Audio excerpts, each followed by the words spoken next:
deben de generar una respuesta en el sistema nervioso visceral, pues va a ser el hipotálamo quien va a ser un centro integrador que va a estar mediando la respuesta adecuada para este estímulo.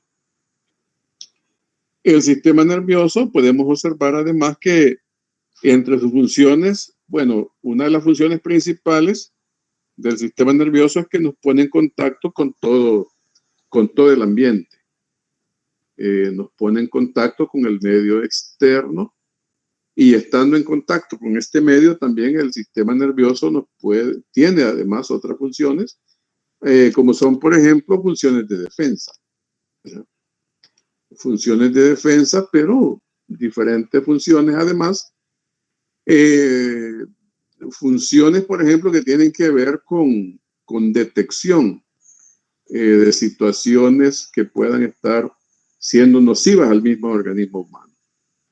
De tal forma, por ejemplo, que en pacientes, por ejemplo, que adolecen diabetes, por mencionarles un ejemplo, en donde podemos tener complicaciones como la neuropatía periférica, van a haber momentos en los que los pacientes no pueden, digamos, detectar un objeto caliente o un objeto pulsante con los pies.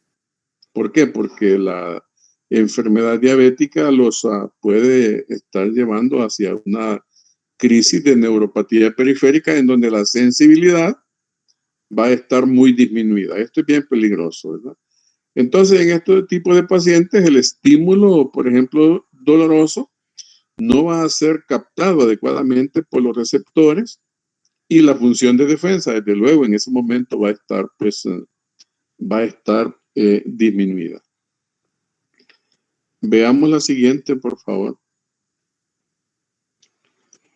Aquí en esta fotografía tenemos la mención de los receptores y así podemos mencionar a un receptor como una terminación sensorial que transmite impulsos nerviosos, un receptor. En el esquema del arco reflejo, los receptores forman el primer elemento de 5 elementos del arco reflejo. Entonces, los receptores son los encargados de estar recibiendo los estímulos nerviosos, y en un segundo momento también los receptores van a tener como función traducir el estímulo que están recibiendo y convertirlo en un impulso nervioso. Una vez que este estímulo comienza a ser canalizado en la vía del arco reflejo por los receptores, entonces este receptor, como muy bien lo menciona ahí en la fotografía, va a tener la función de traducir el estímulo físico o químico que puede provenir del medio externo e interno y lo va a convertir en un impulso nervioso. Entonces tenemos un estímulo que llega a un receptor y el receptor lo va a convertir en un impulso nervioso. Y así, esta información convertida en un impulso nervioso va a iniciar la travesía hacia el sistema nervioso central. Cuando hablamos de que inicia la travesía hacia el sistema nervioso central, lo que queremos decir es que ahí, como la gran mayoría, 98, 99% de todos los impulsos, sí van a hacer contacto con el sistema nervioso central. Habrá una mínima cantidad de estímulos que pudiese ser que no lleguen al sistema nervioso central, pero eso es mínimo. Y son aquellos estímulos que tienen que ver con movimientos automáticos que no necesariamente la respuesta va a requerir, por ejemplo, que el estímulo esté tocando los niveles superiores del sistema nervioso. ¿Ya? Cuando hablamos de niveles superiores, en el sistema nervioso, en la organización del sistema nervioso, nos estamos refiriendo a las estructuras del sistema nervioso central, corteza cerebral, por ejemplo, hipotálamo, tálamo, en donde sí, la gran mayoría pues, de los estímulos, como ya decía, convertidos en impulso nervioso, van a llegar hasta esas estructuras para emitir una respuesta adecuada y, como decía al inicio, una respuesta de la misma calidad del estímulo recibido. Van a ser todas estas estructuras de la organización del sistema nervioso las que van a contribuir a dar esa calidad de respuesta al estímulo que se ha recibido. Por ejemplo, si estamos, por ejemplo, aprendiendo todas las capitales de los países del mundo, va a llegar un momento en que, digamos, esta información, este estímulo convertido en impulso, va a llegar pues hasta la corteza cerebral y va a tocar las áreas en donde está el área de la memoria. Entonces nosotros va a llegar un momento que vamos a saber con exactitud todo ese tema que hemos estudiado. El ejemplo que les ponía, ¿verdad? Las capitales de los países del mundo. O X, digamos, dato que uno quiera memorizar. Entonces, vamos a tener pues toda una serie de elementos que van a estar haciendo posible que esta respuesta se dé de la misma calidad que el estímulo recibido. Hacia abajo, en el mismo esquema, está el impulso nervioso que va a llegar pues hacia la médula espinal. En la organización del sistema nervioso tenemos en un primer momento los receptores que captan los estímulos. Y luego decíamos los receptores que convierten el estímulo en impulso nervioso. Este impulso nervioso inmediatamente va a hacer contacto con la médula espinal. Y allí en la médula espinal se va a originar en la médula espinal, como por así decirlo, la decisión hacia dónde este impulso nervioso debe de llegar. Y así vamos a tener que en la médula espinal este impulso va a hacer un tracto hacia la parte superior, es decir, que va a ir ascendiendo cada vez hasta los niveles superiores. También puede hacer allí este impulso en la médula, puede ser un tracto hacia que circule allí mismo en la médula, o otros van a formar tractos hacia las partes inferiores de la médula espinal. Entonces, en la organización del sistema nervioso, vamos a tener a la médula espinal como un centro de integración hacia donde van a estar pues llegando todos los impulsos nerviosos. Ya mencionábamos antes que la gran mayoría de estos impulsos va a llegar pues hacia la parte superior del sistema nervioso. La siguiente, por favor. Bien, aquí estamos observando los receptores de los que hablábamos al inicio como los primeros elementos en el arco reflejo. Y aquí podemos observar pues a los receptores que están clasificados según diferentes ítems. Por ejemplo, según su estructura, los receptores pueden ser encapsulados o no encapsulados. Esto se refiere a una capa de tejido conectivo que los receptores pueden presentar. Estamos aquí hablando de la histología de los receptores. O también, según la localización, los receptores pueden ser exteroceptores, que son receptores que van a estar en la piel, por ejemplo, o como lo indica su nombre, hacia afuera, ¿verdad? En la superficie corporal. Pero también podemos encontrar los propioceptores, que son receptores que se les llama receptores profundos. Tienen que ver con propiocepción, o sea, la sensación de movimiento. Y también podemos encontrar, según la localización, los podemos encontrar que se clasifican como interoceptores. Los interoceptores van a ser aquellos receptores ubicados en las vísceras. Por ejemplo, un estímulo doloroso a nivel gastrointestinal va a ser recibido por los interoceptores.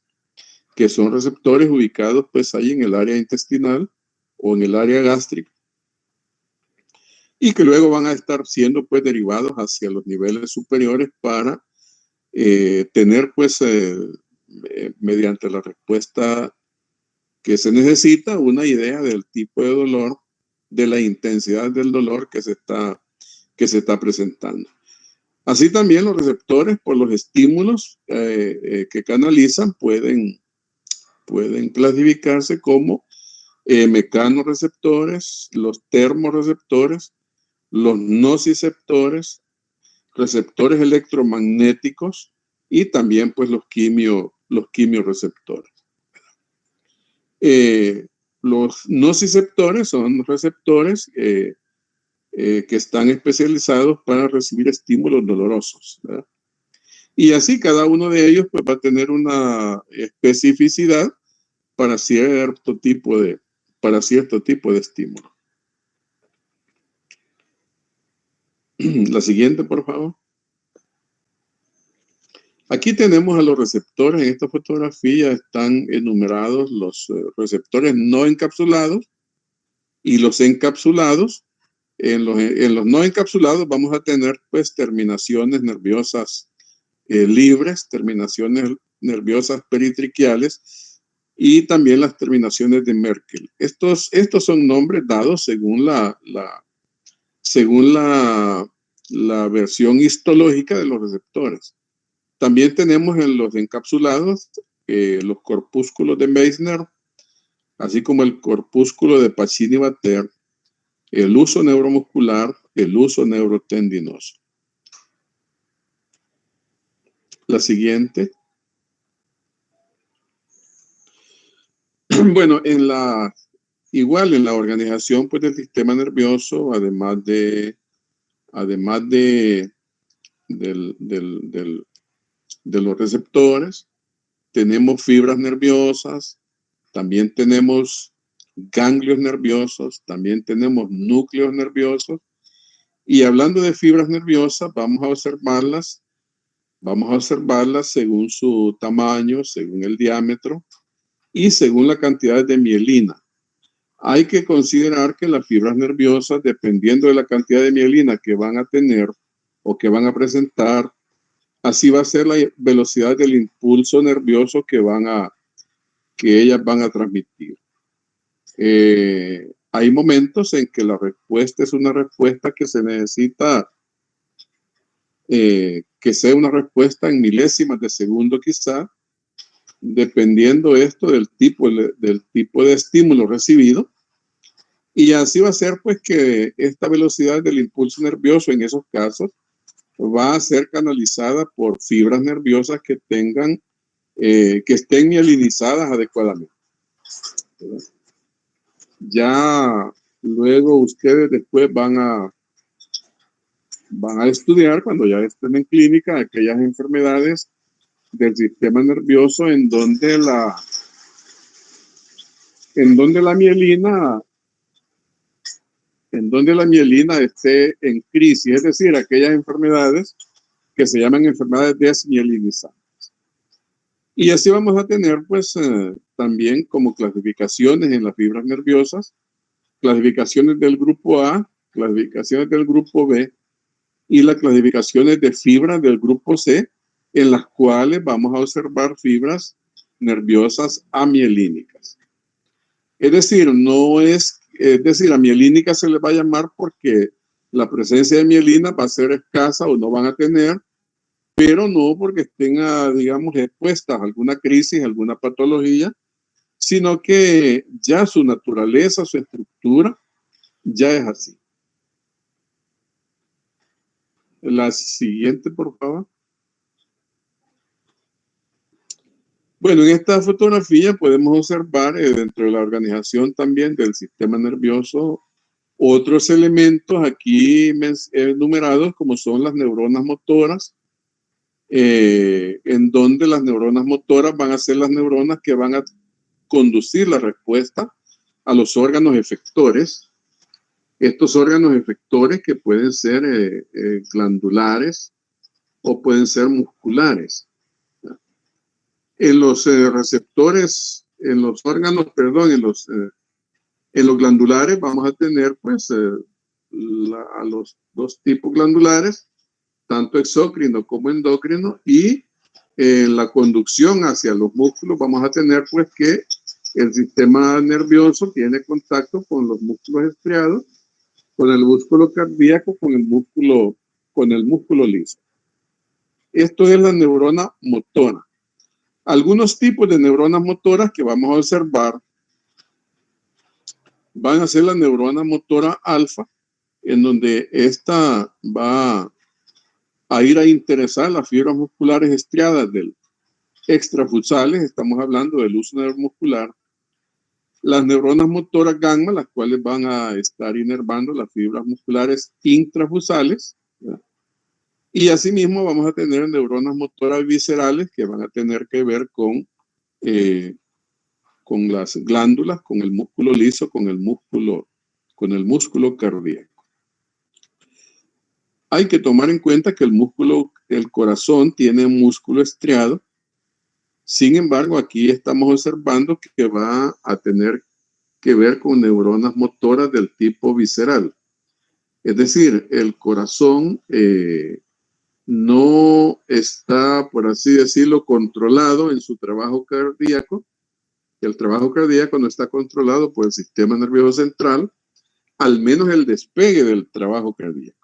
Es decir, ya sabemos que el corazón tiene un sistema de marcapaso que está ahí ubicado cerca del tabique y que hace pues que el corazón esté trabajando, esté cumpliendo su función sin tener un control en el despegue de los latidos cardíacos por el sistema nervioso central. Sin embargo, bueno, la pregunta es, ¿y qué controla el sistema nervioso entonces en el corazón? Lo que está controlando es la frecuencia entre cada latido cardíaco, ¿verdad? Es decir, el intervalo, más bien, el intervalo entre cada latido cardíaco va a estar siendo controlado por el sistema nervioso. No así el inicio del trabajo en ese nivel. Entonces, por eso es que aquí en el tipo de en el tipo de neurona motora visceral, además de la glándula y del músculo liso, pues también está el músculo cardíaco. Y luego otro tipo de neurona motora, o más bien otra característica de la neurona motora alfa es que se ha dado en llamarle a esta neurona la vía final común. ¿Qué se entiende por vía final común? Se le llama vía final común porque la neurona motora alfa va a ser aquella neurona que va a estar canalizando o que a través de ella se va a estar canalizando toda la información que va a los órganos efectores. No solamente la vía, por ejemplo, del tracto córtico-espinal, sino que va a estar transitando por la neurona motora alfa toda la información motora que va hacia los órganos efectores y que viene de los distintos tractos, hacia estos órganos efectores. Podemos mencionar algunos tractos que van a pasar ahí con su información, los tractos córtico-espinales, por ejemplo, ¿verdad? El córtico-espinal común, el córtico-espinal directo, ¿verdad? El indirecto, también los tractos que vienen por la vía que se llama la vía no convencional, que es una vía que viene, por ejemplo, estableciendo contacto y que no directamente viene del sistema nervioso central, sino que viene desde otras áreas del sistema. Entonces, pero toda la información que viene descendiendo y que va a ir a definir la respuesta motora en el órgano efector, toda esa información va a estar transitando a través de la neurona motora alfa, de tal forma que a eso se debe el nombre de vía final común. Luego, más adelante, se van a dar cuenta ustedes que vamos a tener dos sistemas, un sistema piramidal y un sistema extrapiramidal.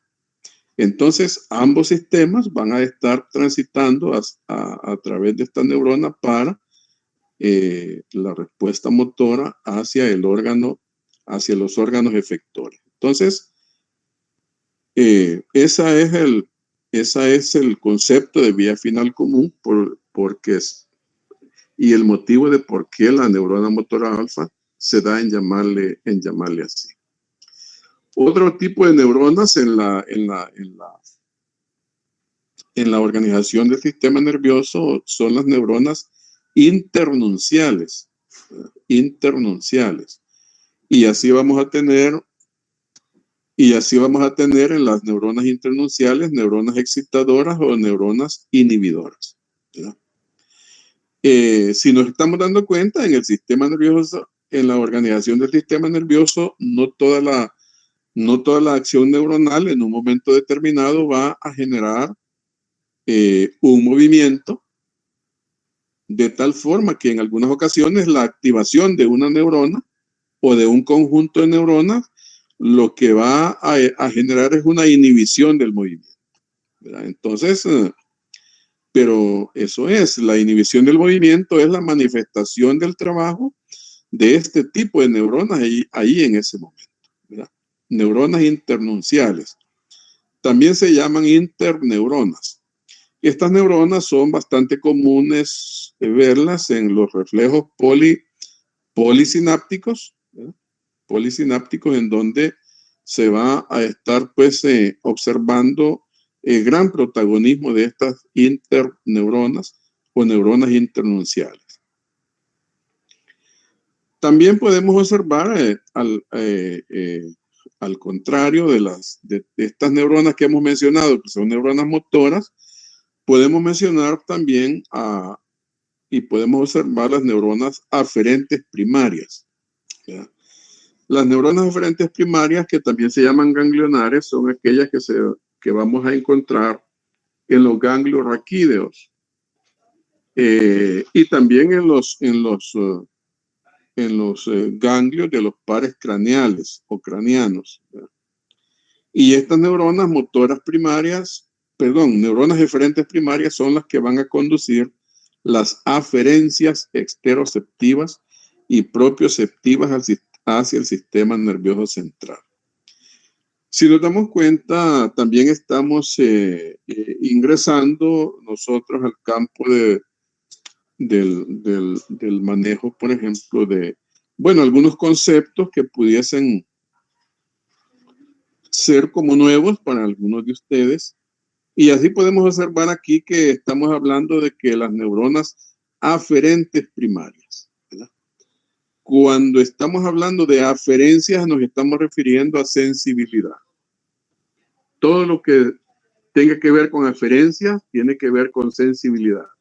En estas otras neuronas mencionadas adecuadamente, como hemos estado hablando de neuronas motoras, los tipos de neuronas motoras y todo eso, entonces las neuronas motoras van a tener que ver con eferencias, ¿verdad?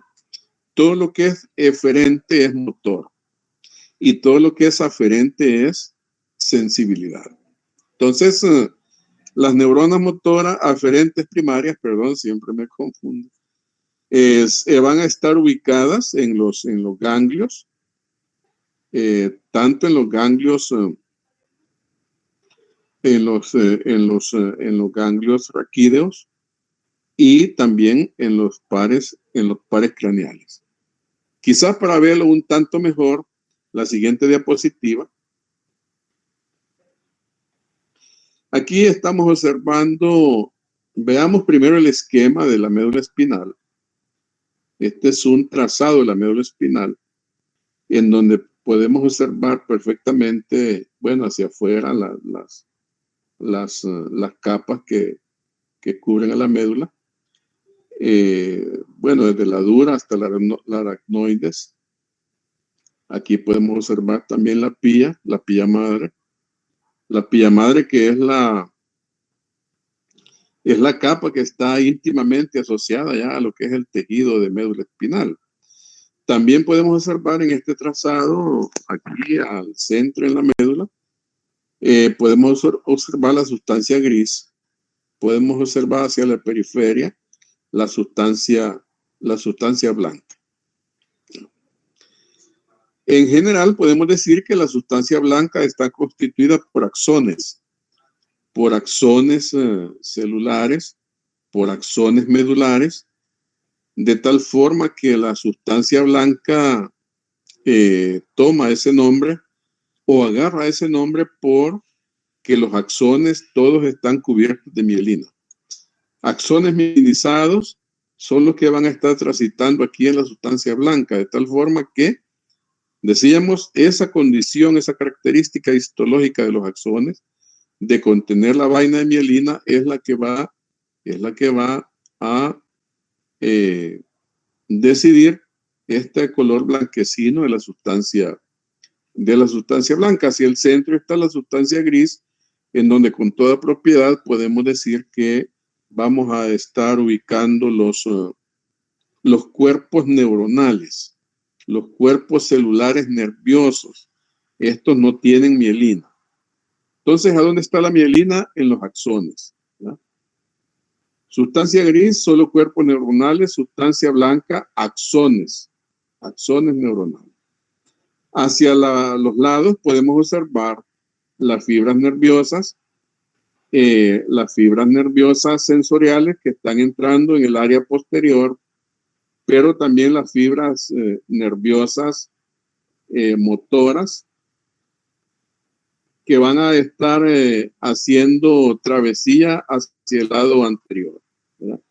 Y quiero que vean esto aquí en el extremo derecho de la médula espinal, que tenemos ahí un ganglio de la raíz dorsal, ¿verdad? Este es un ganglio de la raíz dorsal.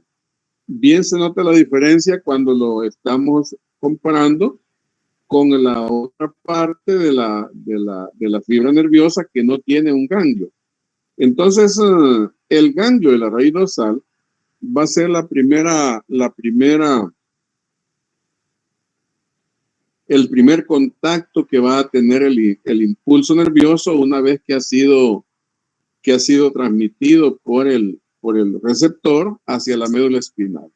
Es decir, el receptor captó el estímulo, lo convirtió en impulso, y este impulso inmediatamente viene y hace contacto con una neurona que está ubicada aquí en este ganglio, en el ganglio de la raíz dorsal. Si nos damos cuenta, también estamos hablando, por ejemplo, de ganglios nerviosos. En otro momento, ustedes van a estar hablando de núcleos nerviosos, ¿no? Y bueno, la diferencia, ¿cuál va a ser? La diferencia es que un ganglio nervioso es un conjunto neuronal que está ubicado afuera del sistema nervioso central. Un ganglio nervioso está ubicado hacia afuera del sistema nervioso central. Y que es un núcleo nervioso, va a ser un conjunto neuronal ubicado hacia adentro del sistema nervioso central. Entonces, cuando estamos hablando de un ganglio, entonces estamos hablando, por ejemplo, aquí de este ganglio que está afuera.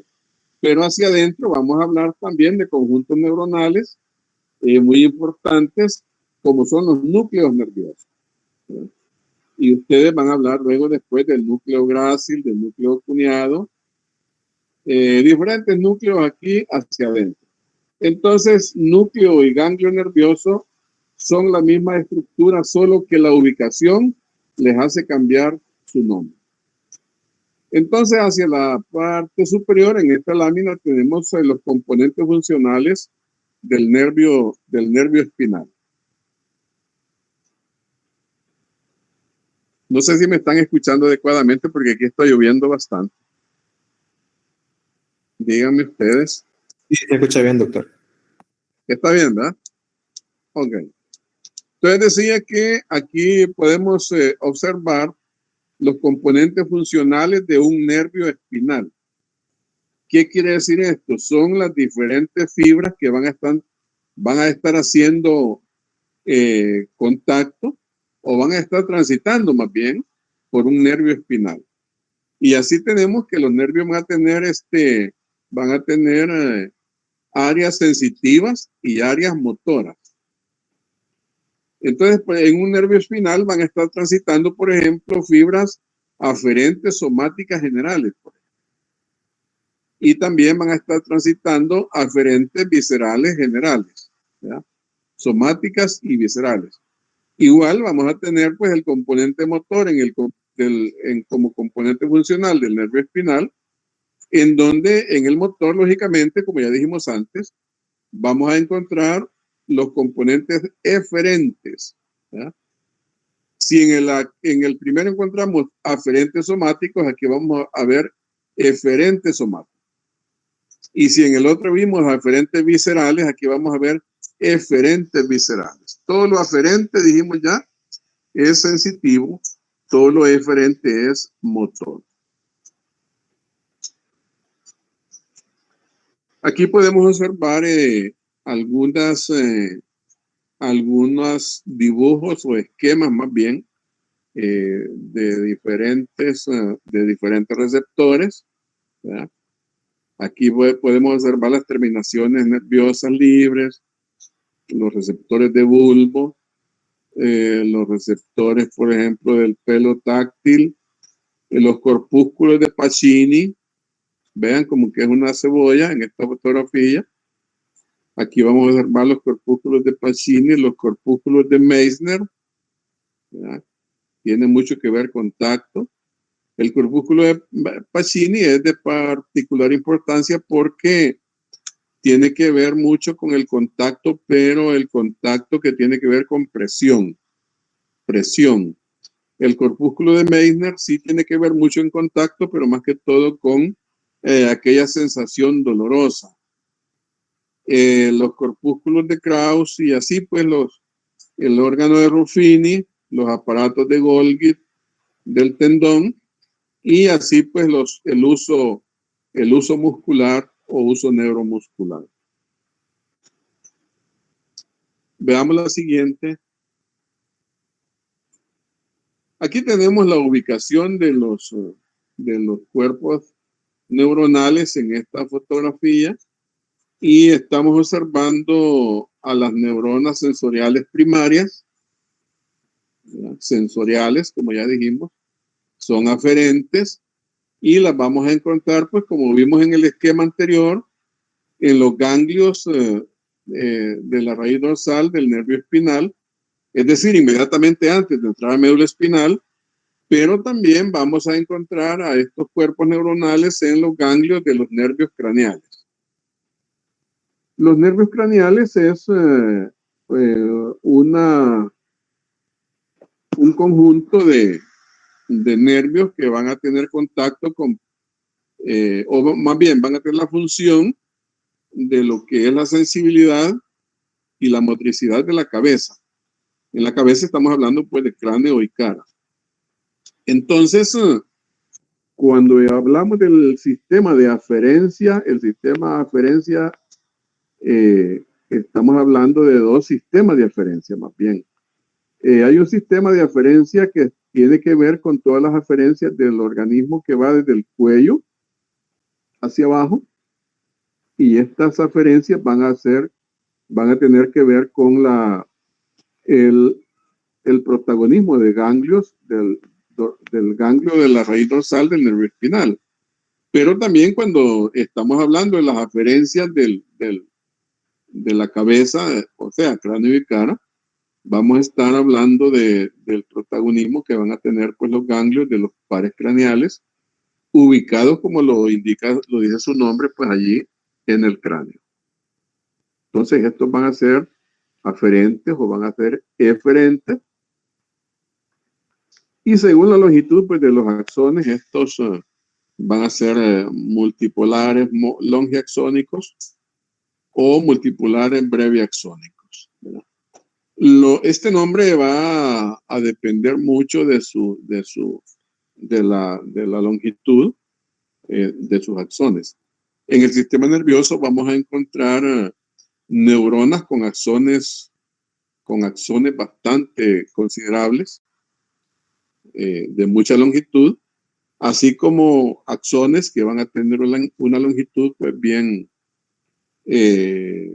pequeña si se compara con axones como por ejemplo las células de Betz, que son las células primarias para el tracto córtico espinal, que son axones que van desde la cabeza hasta todo el tórax posterior, ¿verdad? No así aquellos axones de neuronas, por ejemplo, del olfato, de la visión, que van a ser neuronas con axones muy, muy pequeños. La siguiente, por favor. Bueno, un tanto parecido aquí es para ver más bien la distribución de todas las aferencias.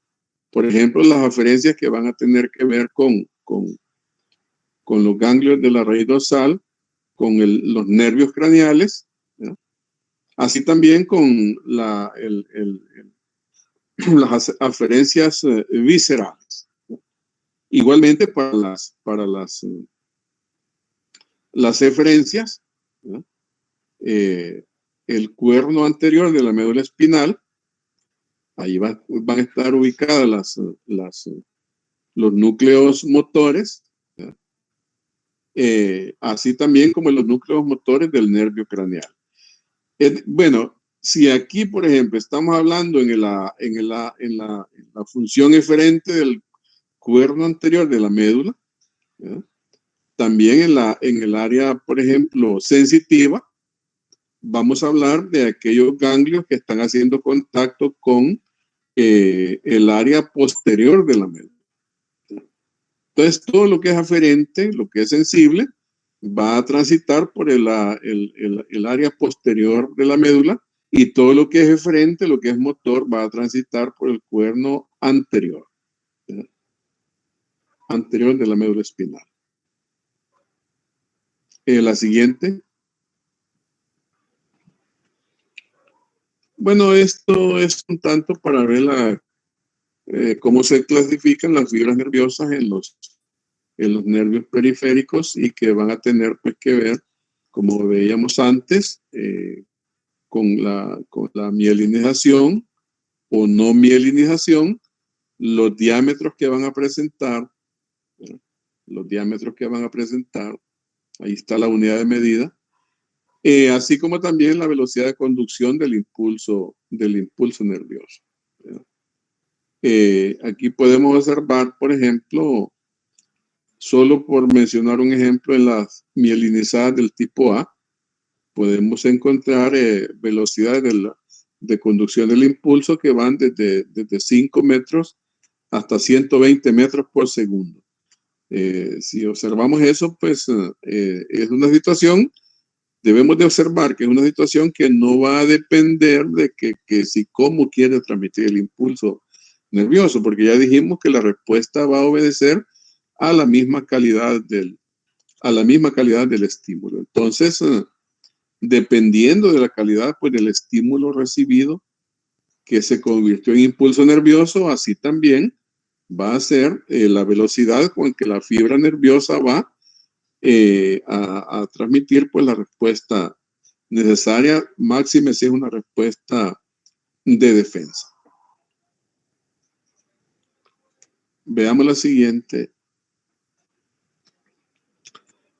En esta fotografía podemos observar la clasificación de las neurofibras asociadas a los receptores con los cuales van a estar haciendo comunicación para su función, ¿verdad? Y así vamos a observar, pues las fibras 1A, por ejemplo, van a tener que ver, por ejemplo, con los usos neuromusculares, con los usos musculares. Las fibras B con el uso neurotendinoso. Hay que tomar en cuenta que estos dos receptores, tanto el uso neuromuscular como el uso neurotendinoso, van a ser receptores de los llamados receptores profundos, y que van a tener pues como su trabajo darnos la idea de posición. Por eso se llaman propioceptivos. ¿Quiénes quizá un tanto para matizarlos mejor, podemos decir que son ejemplos de receptores asociados a la propiocepción profunda, ¿verdad? A la propiocepción, porque hay un tipo de propiocepción que tiene que ver con estructuras un tanto más superficiales. Y así podemos observar los otros tipos aquí de fibra en su clasificación y cómo van a estar haciendo contacto con cada uno de los receptores. Casi son específicos para cada uno de ellos. La siguiente, por favor. Bien, en esta fotografía tenemos la neurona motora. La neurona motora que va, aquí estamos observando en una primera posición, la neurona motora alfa, que ya dijimos que es la vía final común. Se le aplica a la neurona motora alfa el concepto de vía final común y va a tener mucho que ver con las fibras musculares extrafusales. También la neurona motora gamma con las fibras intrafusales y la neurona motora visceral, que va a ser la neurona que va a tener mucho que ver con el músculo liso y con el músculo cardíaco, ¿verdad? Con el músculo cardíaco. La siguiente. Bueno, al igual, por ejemplo, que las neuronas, como veíamos antes, también el nervio espinal va a tener pues sus áreas funcionales, y ya mencionábamos las áreas aferentes y eferentes, de tal forma que van a estar en un momento determinado dándole paso a fibras somáticas generales o a fibras viscerales generales, ¿verdad? También las eferentes a fibras somáticas generales, también a vísceras, a fibras viscerales generales. La siguiente fotografía. Bueno, aquí podemos observar una especificidad para el uso neuromuscular, el receptor para la propiocepción, y podemos observar cómo vamos a ver ahí fibras nerviosas sensitivas que van a tener que ver con las fibras anuloespirales, son sensoriales, la 1A, por ejemplo, y las fibras que van a llegar hasta las terminaciones racemosas o terminaciones secundarias. Estos son las fibras que van a estar haciendo contacto con los elementos del uso neuromuscular. Y en las fibras musculares intrafusales, ¿ya?, vamos a observar ahí fibras que se van a llamar de bolsa nuclear y de cadena nuclear. Ya en un poquitito adelante vamos a tener ahí un esquema de un uso neuromuscular, y vamos a ver la posición de las fibras de bolsa y de las fibras de cadena. La siguiente. Bueno, esta es para observar una placa motora, y la placa motora va a estar siendo constituida por una fibra nerviosa que va a estar uniéndose a muchas fibras musculares. Cuando decimos muchas fibras musculares, hay que tomar en cuenta que esto tiene una relatividad. Y esta relatividad de la unión neuromuscular, es decir, la unión de la fibra nerviosa con la fibra muscular, esta relatividad va a tener que ver con la función que está desempeñando la fibra muscular en ese momento. Más específicamente, lo que quiero decirles es que la finura del movimiento que se va a generar va a determinar cuánta fibra muscular va a hacer contacto con esta fibra nerviosa. Entre más grueso sea el movimiento, más fibras musculares van a estar haciendo contacto con una fibra nerviosa. Entre más fino sea el movimiento, menor número de fibras musculares va a estar haciendo contacto con la fibra nerviosa. Por ejemplo, si ustedes ven en el lenguaje de señales, van a observar ustedes que hay unos movimientos bien finos en donde cada movimiento o cada posición está transmitiendo un mensaje. Si ustedes han visto en algún momento cómo se comunican las personas que no hablan, que no oyen, entonces se van a dar cuenta cómo hay una serie de movimientos en donde inmediatamente la otra persona, el interlocutor, le está comprendiendo adecuadamente. En esa finura de ese movimiento, estas fibras nerviosas van a tener como contacto el menor número de fibras musculares. La siguiente, por favor.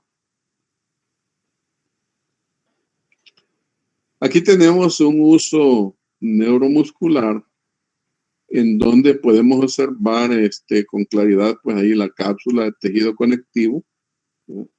Este es un receptor que es un receptor encapsulado. Además de eso, podemos observar la terminal nerviosa anuloespiral, que también se llama sensorial, es la fibra sensorial 1A del uso neuromuscular, es la fibra nerviosa sensitiva primaria. También las fibras intrafusales de bolsa nuclear. Si vemos ahí, pues hay una especie de contenido que va acompañando longitudinalmente a la fibra muscular y da la impresión de que son bolsas que se van siguiendo de una en una. Por eso, de ahí pues el nombre de fibras de bolsa. Las terminales nerviosas gamma, hasta llegar pues a la cápsula de tejido conectivo hacia el exterior, que va a estar protegiendo a este uso muscular. La siguiente. Aquí podemos observar un tanto con más claridad la fibra muscular cuando llega a hacer contacto con ella la fibra nerviosa. Veamos en el primer esquema, hay una fibra nerviosa que hace contacto ahí con una sola fibra. Veamos aquí en el esquema que está en el siguiente esquema, o sea, el inferior, vemos cómo las fibras nerviosas, se están introduciendo entre cada fibra muscular. Este es un gran aumento de esta fotografía electrónica para que veamos con claridad cómo la fibra nerviosa está haciendo contacto con la fibra muscular para formar la placa motora. Ustedes cuando estudien clínica se van a dar cuenta de la importancia de este elemento, de este conjunto que se llama placa motora, en aquellas situaciones, por ejemplo, que van a tener que ver en clínica con intoxicación, con envenenamiento, de cómo cuando esta comunicación se va a romper, viene pues allí una crisis para este paciente. La siguiente.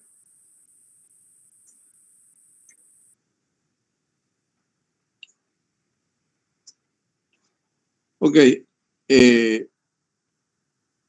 Debemos de ver entonces cómo los receptores como primer elemento del arco de reflejo inician todo ese camino para llegar a constituir lo que se llama el acto reflejo. Entonces vamos a diferenciar el acto reflejo del arco reflejo, y así podemos decir que el acto reflejo es aquel movimiento o respuesta motora emitida ante un estímulo que se convirtió en impulso nervioso.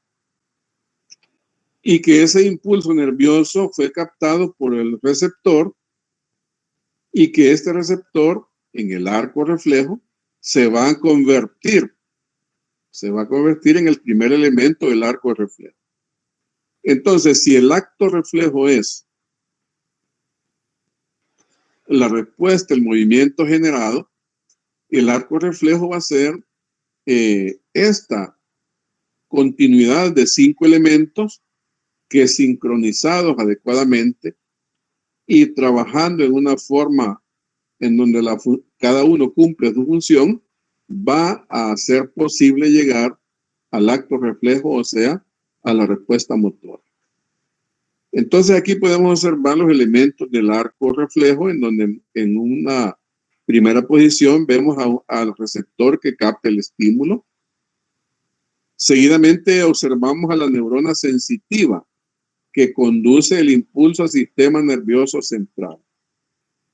¿A dónde encontramos esta neurona sensitiva? Ya dijimos antes, la encontramos en el ganglio de la raíz dorsal de un nervio espinal. O también la podemos encontrar en uno de los núcleos motores de los nervios craneales, ¿ya? Y luego el tercer elemento es el centro nervioso que ya va a estar ubicado en la médula espinal y que es el centro que va a integrar la información.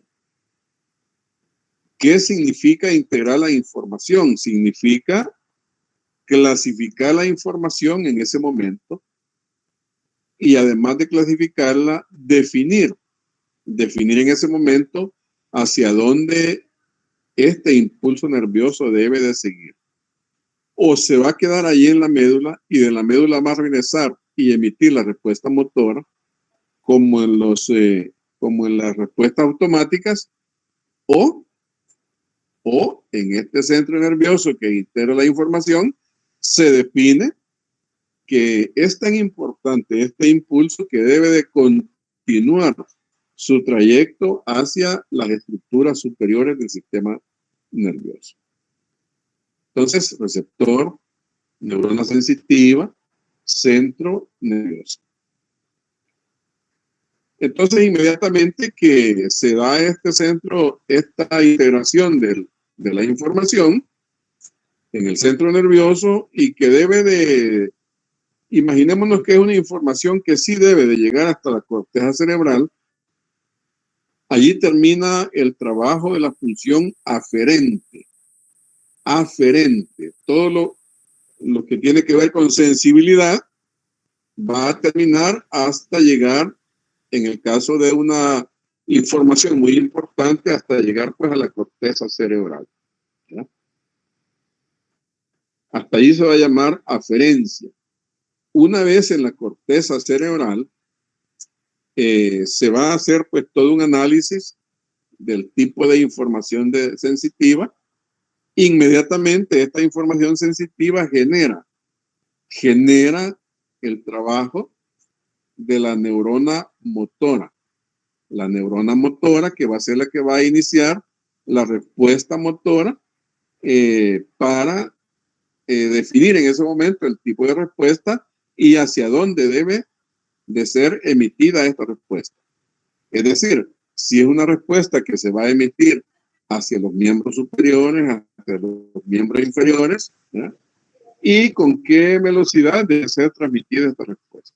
Entonces, estamos diciendo que si hasta la posición número 3 tuvimos la información sensitiva, ya en la posición número 4 va a iniciar la información o la respuesta motora, ¿ya?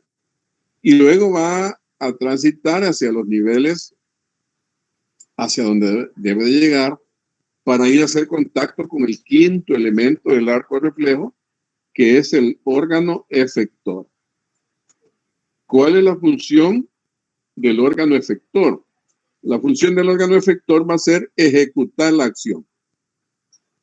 Ejecutar la acción. Si, por ejemplo, nosotros estaríamos ante una situación de riesgo, nos queremos atravesar la calle, allí saliendo de la universidad, pero vemos que vienen vehículos muy cerca, entonces la respuesta motora va a emitir ahí La neurona motora, perdón, va a emitir una información que va a generar una respuesta de gran movimiento y que lo va a generar pues el órgano efector, ese movimiento, lo va a ejecutar y entonces en este caso el órgano efector estaría ubicado ¿a dónde? ¿A dónde se imaginan ustedes? Estaría ubicado en los músculos de la deambulación. ¿Por qué? Porque van a ser los músculos de la deambulación los que van a ejecutar la acción. ¿Por qué? Porque necesitamos agilizar el paso de tal forma que pudiésemos estar en una situación de peligro. Entonces, los 5 elementos, el órgano, los receptores, la neurona sensitiva que va a estar ubicada, ya dijimos, en el ganglio de la raíz dorsal, en el nervio espinal, el centro nervioso que va a estar ya haciendo aquí en la médula espinal, y luego la neurona motora que va a estar ubicada en la corteza cerebral. Si estamos hablando, por ejemplo, del tracto córtico espinal, van a ser las células gigantopiramidales, las células de Best, las que van a estar emitiendo la respuesta con sus axones de mucha longitud, que algunos van a estar pues llegando hasta el cuello, otro hasta la médula espinal, allí en el área lumbar o torácica, para luego desde ahí emitir otra serie de impulso nervioso que va a llegar pues hasta el órgano efector para que ejecute la acción. La siguiente, por ejemplo. La siguiente, por favor. Bueno, esta diapositiva creo que ya habíamos visto estas son algunas características de la sincronía de fibras con algunos de los receptores. Ya habíamos visto algo esta fotografía. Pasemos a la siguiente. Entonces, un tanto observando lo anterior, podemos decir pues que los reflejos pueden ser respuestas estereotipadas ante un estímulo que se convirtió en impulso. Puede ser una respuesta predecible, puede ser una respuesta automática. Una respuesta automática es una respuesta, por ejemplo, que se va adquiriendo con la experiencia. ¿Verdad? Con la experiencia, por ejemplo, conducir un vehículo. Llega un momento en el que ustedes pueden ir conduciendo el vehículo, pueden ir comiendo algo, tomando algo, platicando con alguien más y de momento ustedes ya saben automáticamente cuál es la velocidad que ustedes deben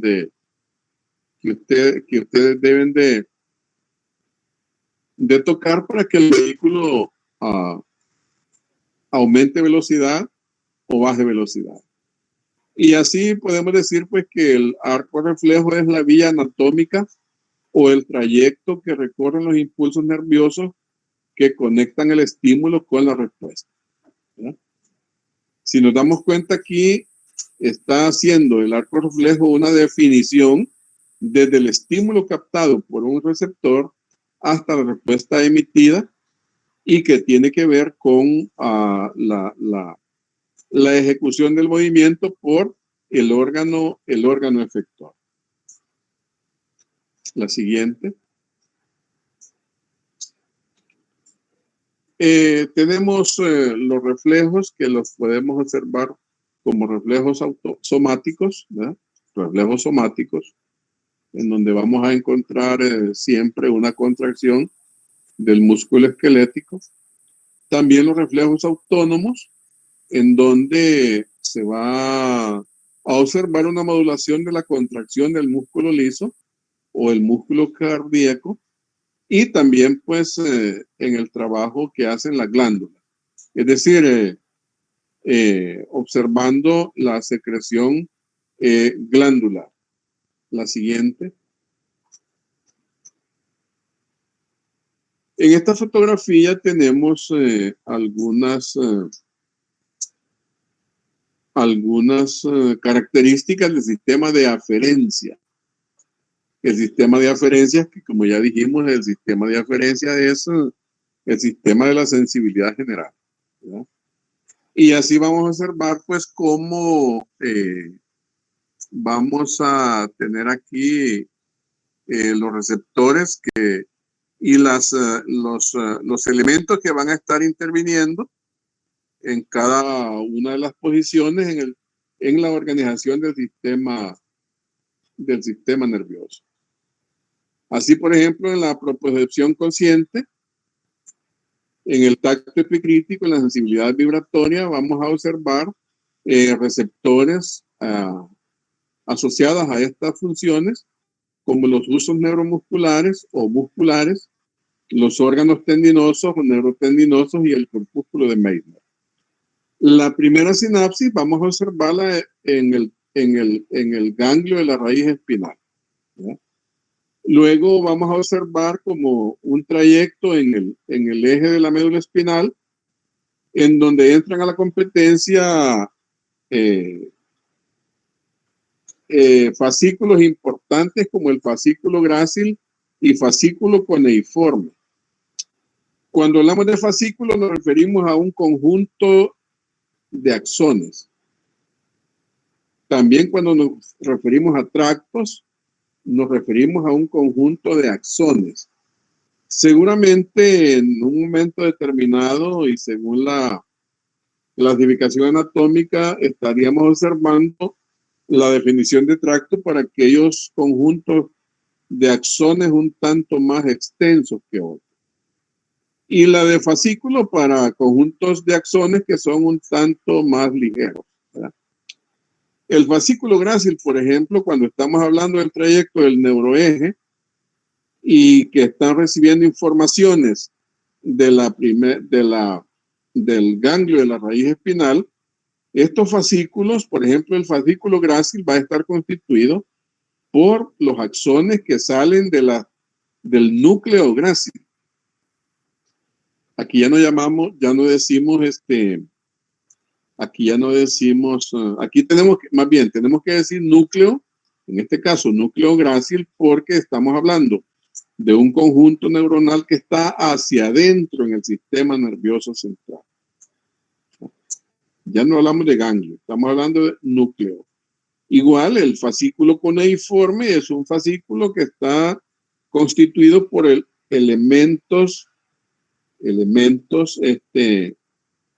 por axones que salen de las neuronas que constituyen el núcleo cuneiforme. ¿No? Núcleo cuneiforme. Luego la segunda sinapsis va a tener que ver pues con los núcleos respectivos, núcleo grácil, núcleo cuneiforme, y luego inmediatamente que estos núcleos emiten sus fascículos, va a haber una decusación que se va a dar pues allí un tanto cerca del bulbo raquídeo, o sea de la médula oblongada, una decusación. ¿Qué quiere decir eso? Que toda la información que va por la derecha inmediatamente pasa del bulbo, se va a decusar o se va a cruzar y va a ir por el lado izquierdo.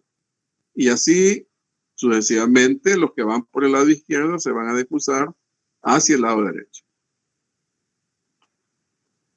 Inmediatamente la aferencia, después que ha sufrido la decusación, hay una unión de estos fascículos y van a constituir lo que se llama el lemnisco medial. Lemnisco medial. Cuando, según se vaya avanzando en las pláticas, van a ver ustedes pues que además del lemnisco medial, hay lemnisco espinal, hay otros lemniscos, pero este se va a llamar lemnisco medial. Y luego la tercera sinapsis que va a ser en el tálamo. El tálamo es un conjunto neuronal bastante abundante. Y entre los núcleos que nos presenta el tálamo está el núcleo ventral posterolateral. Allí es donde va a ser la tercera sinapsis, la aferencia. Y luego, después de que llegó la información al núcleo ventral posterolateral, en ese conjunto neuronal muy abundante se van a emitir los axones que van desde este núcleo talámico, van a ir hasta la corteza cerebral, ¿ya? Hacia la corteza cerebral, y entonces van a ir van a ir al giro postcentral, ¿ya? Al giro postcentral, que es el giro que por excelencia es el giro que va a estar recibiendo toda la sensibilidad. Toda la sensibilidad va a estar siendo recibida por el giro postcentral, esto es en la corteza. En ese momento se va a estar dando, pues, como dijimos antes, un análisis de toda esta información para generar el tipo de respuesta que va a ser emitida por la neurona motora, y inmediatamente también hay un intercambio de información que va desde el giro postcentral hacia el giro precentral. Entonces, hacia el giro postcentral llega toda la sensibilidad, y del giro precentral va a salir toda la información motora hasta llegar, pues, al órgano efector. En este esquema que tenemos aquí, con toda claridad podemos observar cómo una de las características de las eferencias es que nos presenta en su trayecto 3 sinapsis. Las vías aferentes presentan 3 sinapsis. Aquí podemos observar con toda claridad la primera sinapsis. Podemos observar la segunda sinapsis y su lugar de sinapsis, también la tercera sinapsis, ¿verdad? Ustedes pueden hablar de primera sinapsis, o de primera estación, o de primer relevo. Es lo mismo. Relevo, sinapsis, estación. ¿Por qué se hace énfasis en que las aferencias tienen 3 sinapsis? Porque las eferencias solo nos presentan 2 sinapsis. La sinapsis que se hace en la corteza cerebral, ahí donde dijimos antes, en el giro precentral, y la otra sinapsis que se va a hacer en la médula espinal, en las astas anteriores o motoras de la médula espinal. Aferencias 3 sinapsis, eferencias 2 sinapsis. Esa es una de las diferencias que podemos observar cuando hablamos de sistema motor y de sistema sensitivo, ¿verdad? Entonces, la primera sinapsis siempre va a suceder en el ganglio de la raíz espinal. La segunda sinapsis, en el caso, por ejemplo, de la vía del cordón posterior, va a suceder siempre en la médula espinal, en este caso en el núcleo grácil y cuneiforme. Habrán otro tipo de aferencias en donde vamos a observar otros núcleos para la segunda sinapsis de las aferencias, ¿verdad? Núcleo propio, bueno, hay otros núcleos ahí en la médula espinal. Y la tercera sinapsis siempre la vamos a observar en el tálamo, en el núcleo ventral postero-lateral.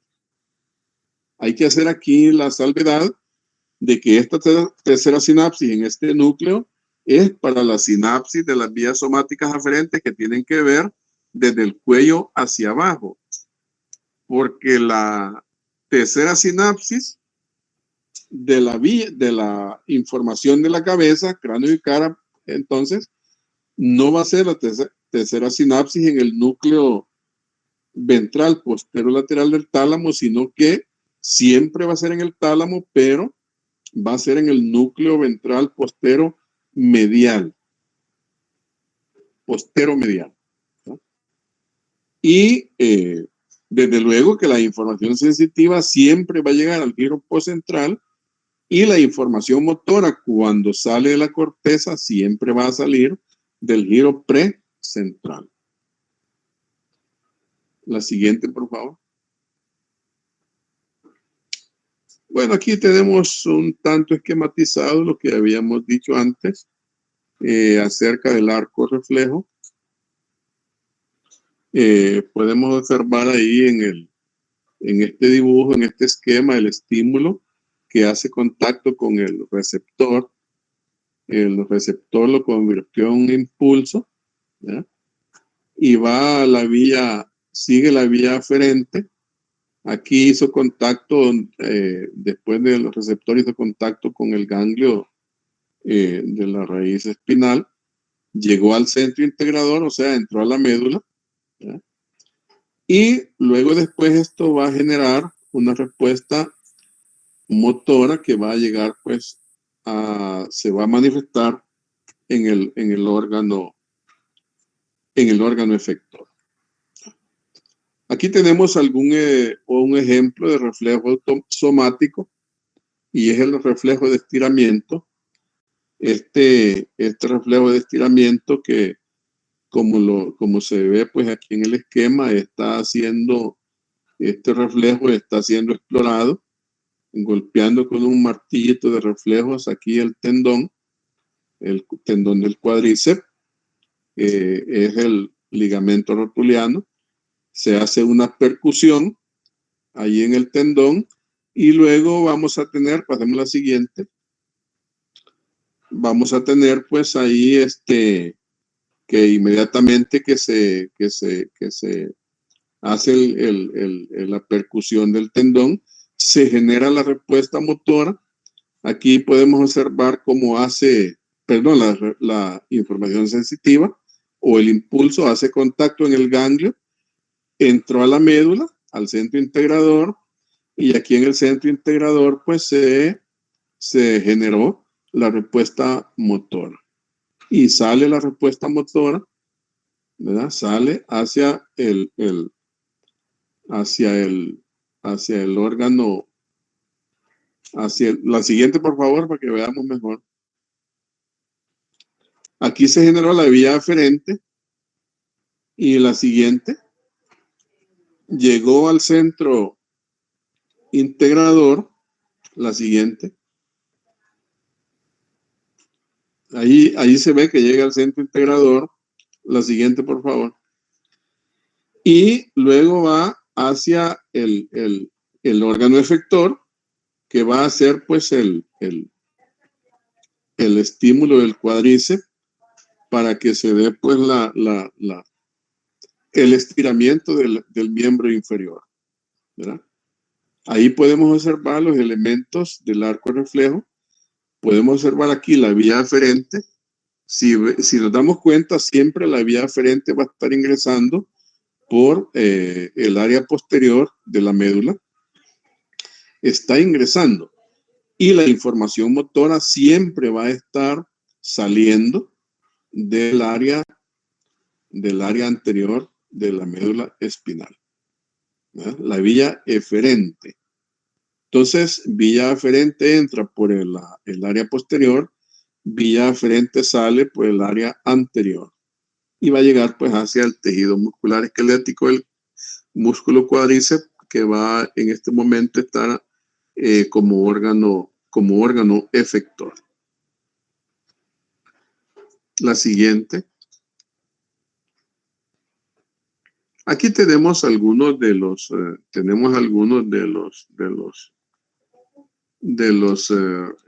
receptores, los ejemplos de receptores.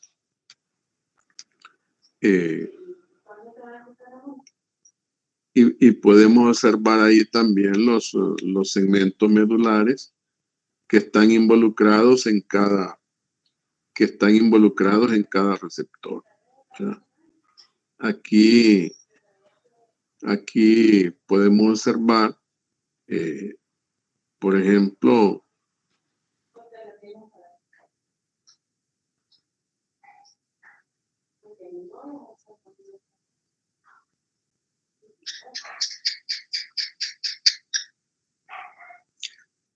los receptores superficiales.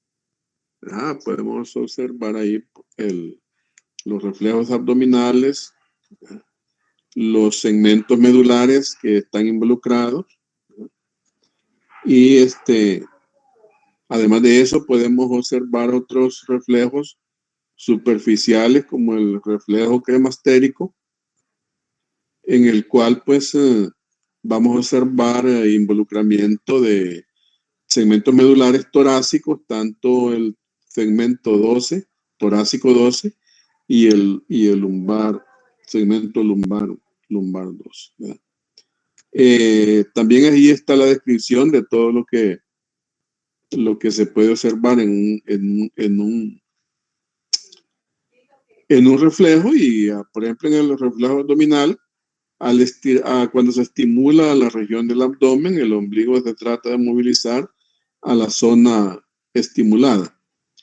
¿Para qué nos sirve esto? Nos sirve para determinar en un momento dado la funcionalidad de cada uno de los segmentos medulares. ¿Verdad? En el cremastérico, por ejemplo, al estimular la cara medial del muslo, ahí le faltó una letra, el testículo tiende a elevarse, ¿verdad? Entonces allí vamos a observar cómo se involucra el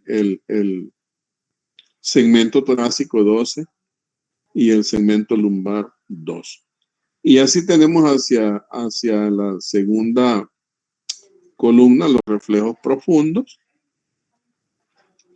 Tenemos reflejos bicipital, tricipital, patelar, gastronemio y los elementos medulares, comprometidos, ¿verdad? También están los reflejos viscerales, como lo indica su nombre, se están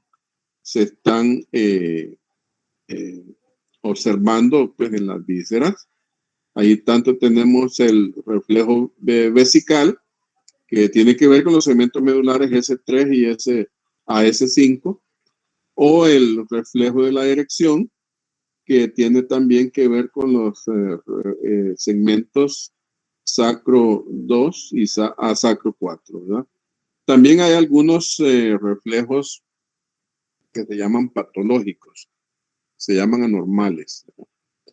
Si la planta del pie, por ejemplo, se va a estimular con un objeto puntiagudo, la normalidad, por ejemplo, en este reflejo, los dedos se tienden a doblarse hacia abajo, ¿verdad?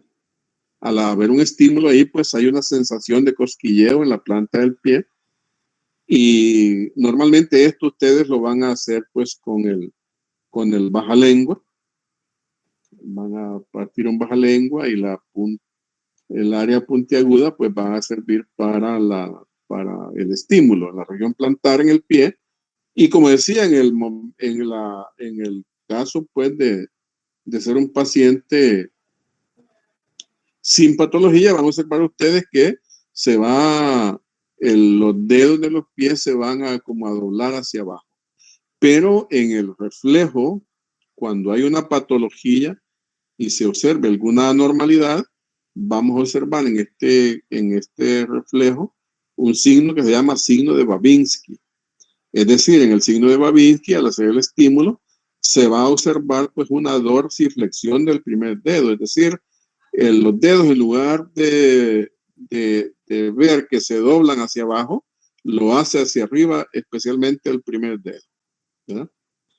Y hay una abertura de los demás dedos del pie, ¿verdad?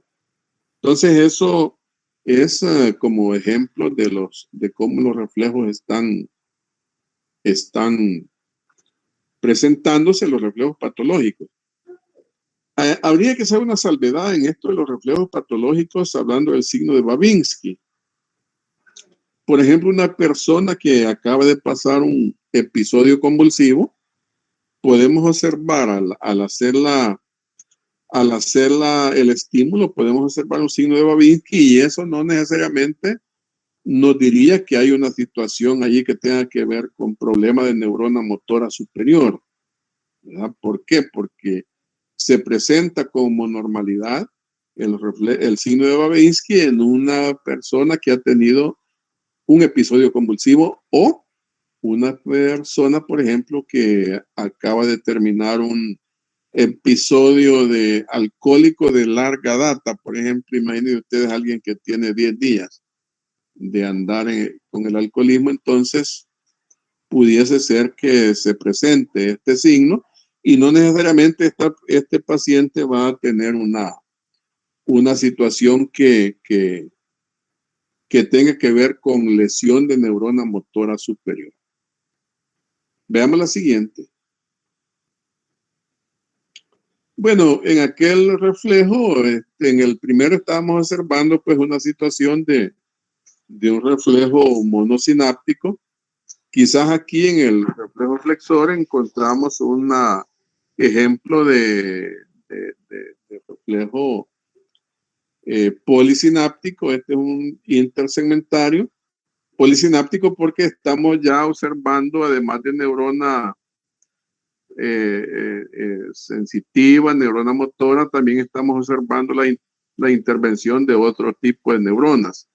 Se recuerdan al principio de las neuronas internunciales o interneuronas que estábamos mencionando. Entonces, observamos ahí en la médula espinal cómo la neurona motora alfa, en este caso, en el caso del reflejo flexor, va pues a desembocar en una flexión del músculo estriado, pero además de eso se va a dar pues lo que se llama una inervación recíproca, ¿ya? En donde se puede producir excitación del músculo agonista en forma simultánea a la inhibición del músculo antagonista contrario, ¿verdad?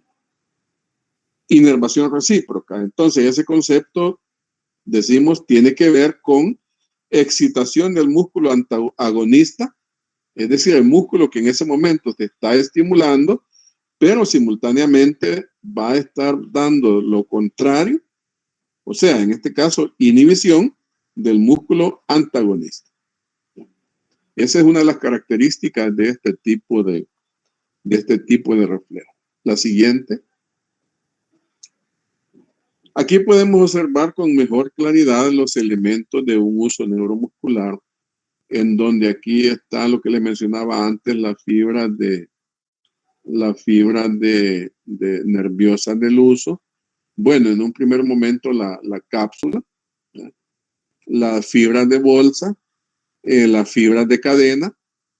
Veamos la diferencia hacia el medio. Las de cadena nuclear pues mantienen el mismo espesor, el mismo calibre. No así las fibras de bolsa nuclear, que hacia el medio hacen conjuntos neuronales bastante considerables, ¿verdad? Y aquí podemos observar la fibra motora alfa, ¿verdad? Aquí podemos observarla. Aquí podemos observar en el otro lado la fibra motora gamma, ¿verdad? También las fibras sensoriales se pueden observar aquí pues con toda claridad. La siguiente. Bueno, este es un esquema en donde se está pues resumida las vías sensitivas que ascienden, que van desde la médula espinal a la corteza cerebral y que pasan por los núcleos que mencionamos antes, núcleo cuneiforme, núcleo grácil, y donde luego se interrumpen para continuar formando la cinta de Reil o del menisco interno, ¿verdad? Si observamos en este esquema la salida de cada uno de ellos, observamos cómo aquí a nivel del bulbo, aquí dice núcleo cuneiforme, núcleo grácil. Hay que mencionar que este fascículo, como dijimos antes, está constituido por los axones de las neuronas que están ubicadas aquí en el núcleo cuneiforme y en el núcleo grácil, ¿ya? Las neuronas están en los núcleos. Sus axones son los que salen para llevar la información. Veamos aquí cómo va ascendiendo,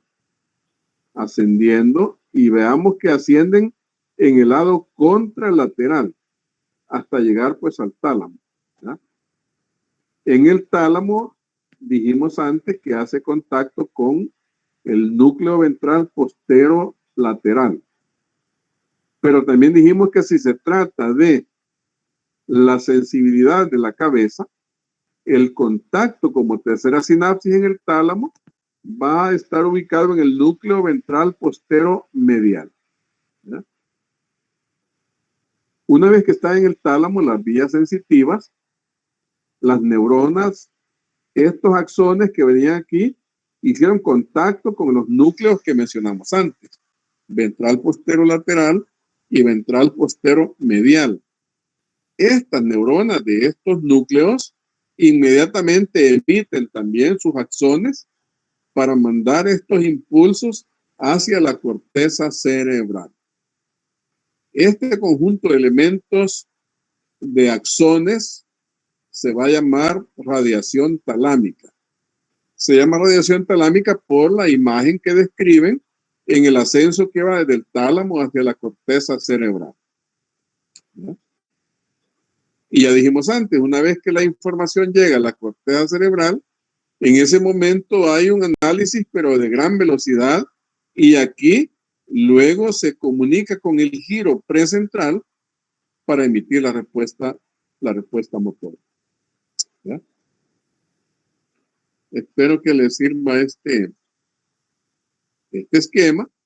No olvidemos esto, que cuando llega al tálamo llega la información del lado contralateral. ¿Ya?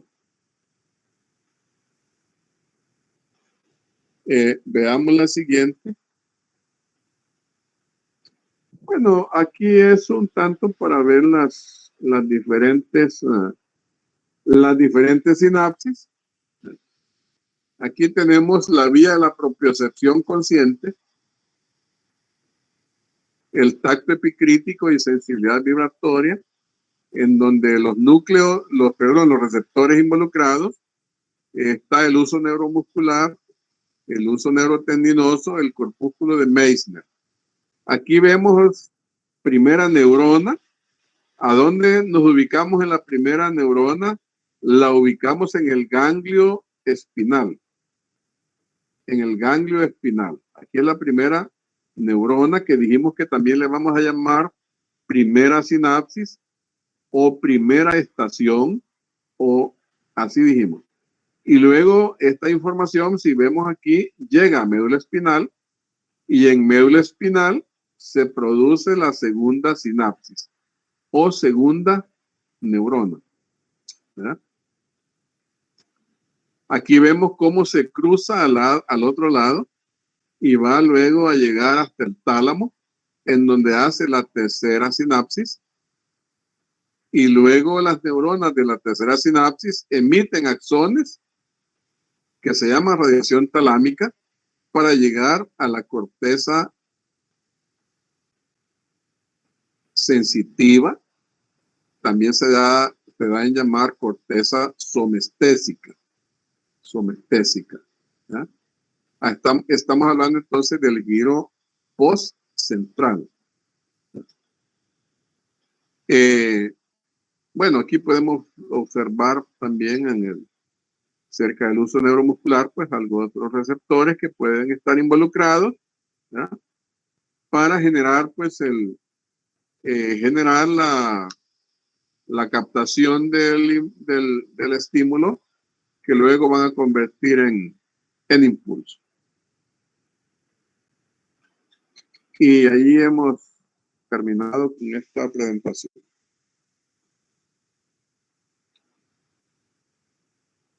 Deben de apoyarse siempre en su libro de neuroanatomía ya para este tema. Bueno, también un tanto leer la histología de los receptores, que no es mucho la histología, pero más que todo la información que se puede encontrar en el libro de neuroanatomía. ¿Ya? Pueden revisar el libro de Barr. Pueden también revisar el libro de Carpenter. ¿Ya? Son libros que tienen bastante información para para estos temas. De aquí para adelante creo que la mayoría de los temas van a ser temas de sistema nervioso. Bueno, hemos terminado. Muchas gracias. Bueno, doctor, muchas gracias. Pase Buenas feliz noches. noche. Buenas noches. Buenas noches.